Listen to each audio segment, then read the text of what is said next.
Good morning. It's Monday morning. I think it's about, let's see, April 11th, 2022.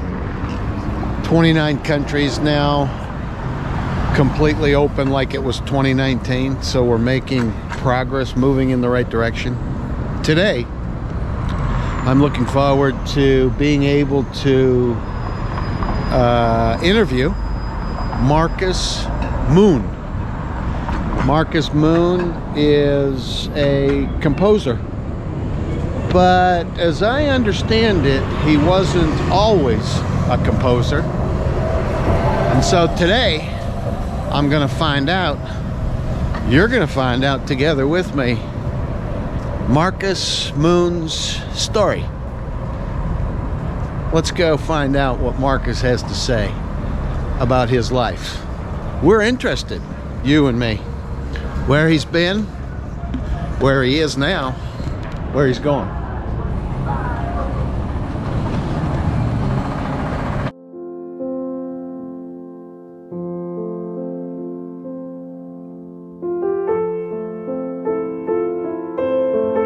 I'm with the genius, Marcus Moon. It's a good start. It's gonna be a nice... You can only go down from there, man. No, it's all uphill from here.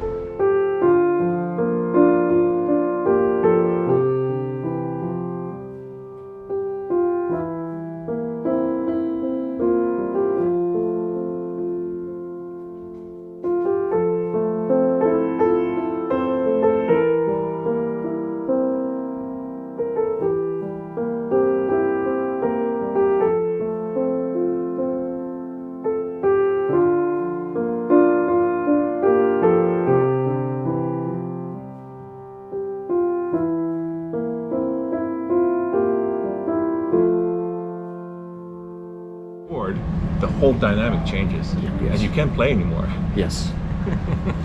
Yes. But when the off button, when it's not on, I'm the genius.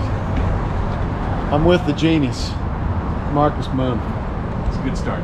It's gonna be a nice... You can only go down from there, man. No, it's all uphill from here.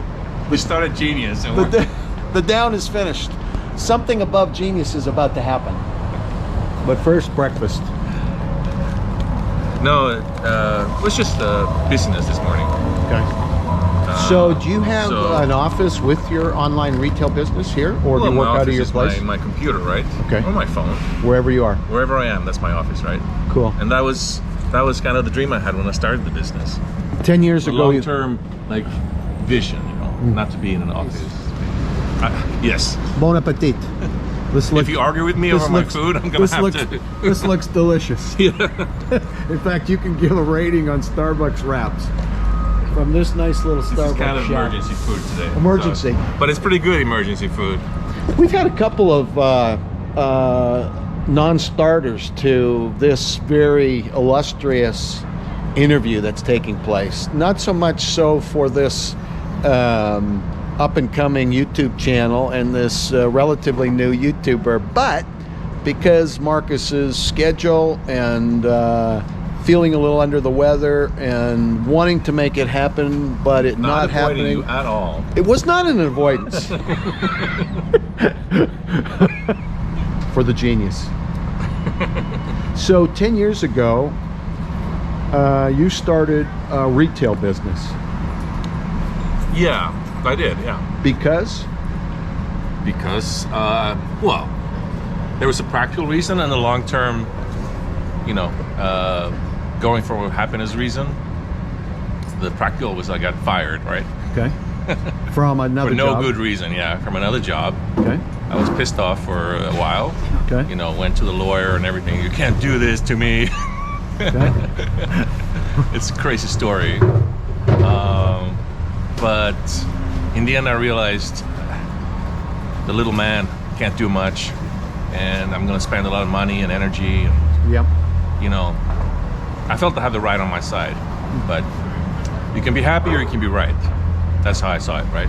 While Marcus takes another bite and gathers his thoughts, I think what we want to say here is there are people watching that may have gone through this exact situation, and this should be relatively interactive. There's a comment section, so you can put comments in there, and Marcus now will read them, and he can respond the way he wants after the fact.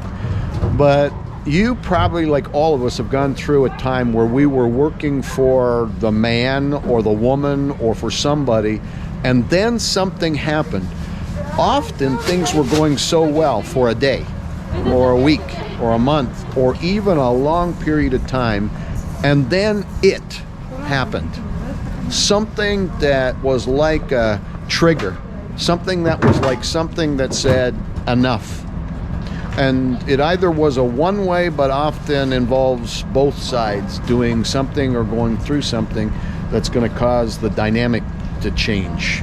We're going to fall out of love in the employer-employee arena or something like that.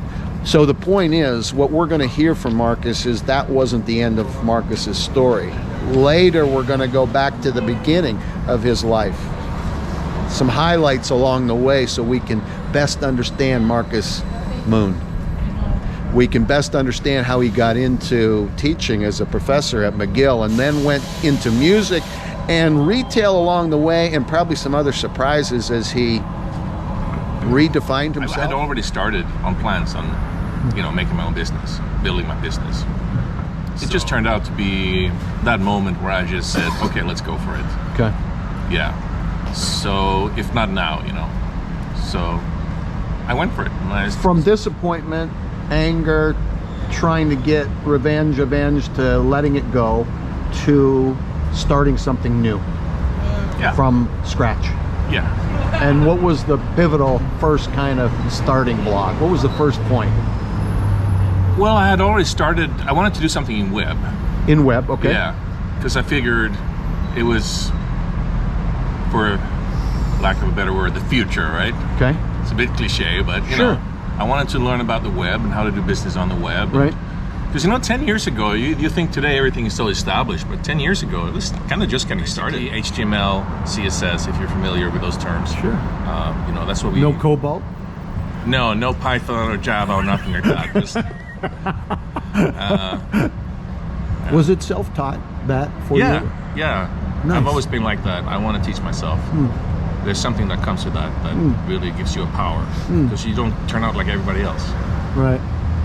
So being self-taught is, I think, it's a very powerful thing to do. Absolutely. I had started, learning about how do you even build a website, whatever. So I actually had done another few attempts at businesses before I started this online retail online. Oh. Yeah, because it's not always the first idea that takes off, right? Right. I did hotel booking because I thought that would be a cool, very passive income. Okay. Just put it up and people are just gonna book hotels, and then I'm gonna make a lot of money in my sleep. And didn't quite work out that way because it's a really, really competitive area. Sure. Like and then I did some other stuff. But then I was like, okay, I guess retail is the way to go. Okay. People are always shopping. Like, it's kind of a safe bet, I guess. Okay. So I didn't think it was going to be easy, but I thought retail could be a better opportunity. Okay. And then maybe later I could do something else. So yeah, and I was into health and healthy eating at the time, and so I went with a juicer store where we sold juicers. Juicer is still popular, but right at that time it was kind of exploding. Right. Everybody was supposed to have a juicer. Right. Like, that was the new health craze. Yeah. There's always a health craze, but at that time. And I was looking around what others were doing. Like, what other stores are out there selling juicers? And I couldn't believe my eyes how bad they were, how poor they were. Right. And it's just like, oh my God, is this my competition? Right. I can be better than these by next week, Did you have a manufacturing place or an agreement with somebody manufacturing something that... Well, I wasn't going to manufacture any, and I didn't want to have a big warehouse of storage or anything, right? Okay. So I have to sell. I couldn't create my own brand or anything. I had to sell existing brands. Okay. So I just approached suppliers and manufacturers and say, hey, I want to sell your stuff. Okay. And here's the deal, and so a lot of them said no because they didn't work that way. But a lot of them said yes, so it just started with whoever said yes, started with those and just started from there. All online. All online, yeah. So it was a drop ship situation. Exactly. So I didn't store anything. You started having a job, you kind of self-taught, you went into something that resembled a Expedia for hotel booking. That wasn't going to be your future. You at some point wasn't in the let stars. that go, cut it off, right? And then the next phase of the online for Marcus was the juicing, discovering that healthy dieting, healthy foods, specifically juicing, had a future, and Right. it was kind of a burgeoning, and there was a hodgepodge, it sounds like, Yeah. of some good equipment and some crap. Yeah. You looked for some good, approached the manufacturers or suppliers and said, I want to sell your products through my channel, through Yeah. my online presence. Right. Okay, I understand. Yeah, that's a good I got it. good summary. That's Okay. exactly how it was. And one man show, but leveraging the staff and the IP and all the rest of a number of manufacturers. Exactly. So they have the back end, and they got the order fulfillment, and They do all the they've work. invested everything, and you're just Yeah. taking a piece Yeah. of every sale. Yeah. Not dealing with any maintenance or after sale service No. issues. That's all going back. Okay. Well, here's the point, you know. A lot of people don't get this, but when you start a business, you can actually, it's up to you exactly how you want it to work. Right. But you think you have to, oh, I have to do this, or I have to do this, because if I'm going to have my business, I'm going to have this kind of service or this kind of. No, you can do it exactly the way you want. You just have to be clear with it, Right. so that everybody you work with are clear with exactly how you're working. For example, phone service. I don't have phone service. I could never handle. I did it for a while because I thought you gotta have phone service. People aren't gonna trust you. It's like that was like out of the question. You gotta have somebody be able to call you. You mean a landline? No, any phone Any service. kind of phone No service. customer can call me. Oh. I mean, they can, but They- in short, we don't have like a direct access line, right? They message you. So they message me. We have all kind of online channels Okay. and whatever. But I did it for a while, and I just realized I was on the phone all day. Right. Didn't get anything done. Right. And people are very chatty. Absolutely. And I just realized, okay, let's try not having the phone. And all of a sudden, I think my service got much better Oh. because I could just deal with it in a different way Right. and much faster. Right. And direct, I just, it worked for me. And people to this day are saying, you're crazy, you got to have a phone number, people are not going to trust you. No, it works, but you have to be not making excuses for yourself. This is how we run our business. There are plenty of other businesses that have phone service, but I don't, because I value my time, and this is how I want to run my business. So this is just one example. There are other examples, but I think when you start out, make sure you do the business that you can enjoy it, that you can live with it, and not be stressed out. And some people are going to say no, but that's okay. So I think I started my business in a way that I was seeing my work-life balance, right? I mean, that got thrown out the window anyway pretty quick, but long term.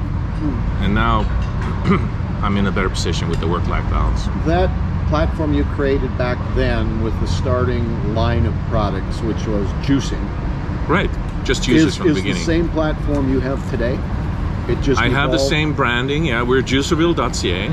What's the name of it? Juicerville.ca. Juicerville. Juicerville.ca. Okay, we Yeah. want to make sure we get that on there. We'll put that in the comment section. All right, Marcus. We can measure if you want. No, I'm going to trust you, Marcus. Let's talk about the early years. Where were you born? Where did you grow up?